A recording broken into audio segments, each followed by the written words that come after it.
আজকে আমরা শিবা মুভির প্রসেনজিৎ চ্যাটার্জি সম্পর্কে জানব।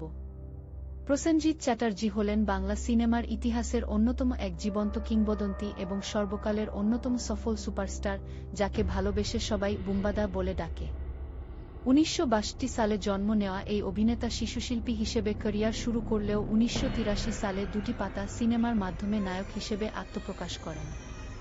এরপর ১৯৮৭ সালের অমরসঙ্গী সিনেমার আকাশছোঁয়া সাফল্য তাকে টলিউডের একচ্ছত্র অধিপতিতে পরিণত করে। ৯০ এবং ২০০০ দশকের মাঝামাঝি সময় পর্যন্ত তিনি শিবা, লাঠি, শ্বশুরবাড়ি জিন্দাবাদ এবং প্রতিবাদ এর মতো অসংখ্য ব্লকবাস্টার বাণিজ্যিক সিনেমা উপহার দিয়ে ইন্ডাস্ট্রিকে একাই টেনে নিয়ে গেছেন।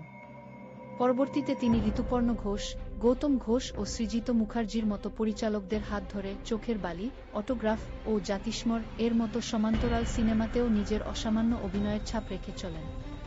৫ দশকেরও বেশি সময় ধরে বাংলা চলচ্চিত্রে অবদান রাখার জন্য তিনি জাতীয় পুরস্কারসহ অসংখ্য সম্মানে ভূষিত হয়েছেন।